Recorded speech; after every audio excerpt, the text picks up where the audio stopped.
ত্রয়োদশ জাতীয় সংসদ নির্বাচনে গোপালগঞ্জের ১৯৭টি ভোটকেন্দ্র অতি গুরুত্বপূর্ণ হিসেবে চিহ্নিত করা হয়েছে। ফলে এসব কেন্দ্রে সহিংসতার আশঙ্কা করছেন ভোটাররা। তাই ভোটের দিন এসব কেন্দ্রে নিরাপত্তা ব্যবস্থা জোরদার করার দাবি তাদের। তবে রিটার্নিং কর্মকর্তা বলছেন, গুরুত্বপূর্ণ কেন্দ্রগুলোর নিরাপত্তা ব্যবস্থা জোরদার করা হবে। অবশ্যই এবার সারা বাংলাদেশেই ঝুঁকিপূর্ণ, শুধু গোপালগঞ্জ না। কারণ মানুষ যদি ভোট দিতে যাবে, যদি সুযোগ সুবিধা না পায় আর সেই ধরনের যদি কোনো ক্যাপাসিটি না থাকে, তাহলে প্রত্যেকটা সেন্টারই বা ঝুঁকিপূর্ণ হবে। কিন্তু প্রত্যেকটা সেন্টারে প্রশাসনিক সামরিক বাহিনীরা সব সহযোগী যদি প্রোটোকল দেয়, সেন্টারটারে মানে এই করে রাখে, তাহলে হয়তো সম্ভবত মানুষ ভোট দিতে পারবে। কেন্দ্রে যে ঝুঁকিপূর্ণ দেখা যাচ্ছে যে আমি ভোট দিতে যাব, আমার ভোট দিতে গেলে আমার কোনো মানে আমার যে একটা দায়ভার, এই দায়ভারটা কে নেবে?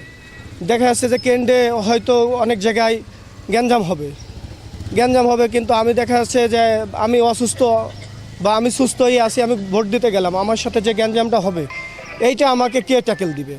আমি কার ভরসায় যে আমি ভোটটা দিব?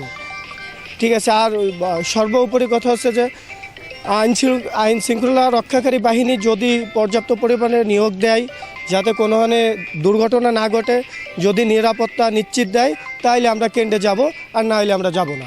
গোপালগঞ্জ জেলায় রয়েছে 3টি সংসদীয় আসন। এর মধ্যে গোপালগঞ্জ 1 আসনে 138টি, গোপালগঞ্জ 2 আসনে 151টি ও গোপালগঞ্জ 3 আসনে 108টি ভোটকেন্দ্র রয়েছে।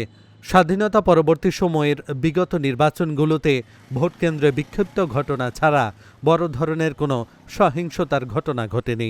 তবে 2024 সালের 5 আগস্ট আওয়ামী লীগ সরকারের পতন ও নির্বাচন প্রতিহতের ঘোষণা দেওয়ায় ভোটারদের মধ্যে রয়েছে আতঙ্ক। আমরা যে ভোট কেন্দ্রে যাব, আমাদের নিরাপত্তা কি? নিরাপত্তা বাড়াতে হবে। ভোট কেন্দ্রের নিরাপত্তা না বাড়ালে তো আমরা ভোট দিতে যেতে পারবো না। কেন্দ্রের সকলে সুস্থ মতন ভোট দিতে পারে, আসতে পারে, যাতে কোনো জনগণের কোনো অসুবিধে না হয়, আমরা সেই ব্যবস্থা আমরা চাচ্ছি, যাতে কেউ যাতে কোনো অসুবিধে কেউ না হয়। আইন শৃঙ্খলা বাহিনী তারা বিভিন্ন জায়গায় তদন্ত করে তাদের অভিমত ব্যক্ত করেছে, সেই হিসাবে তারা ব্যবস্থা নেবে।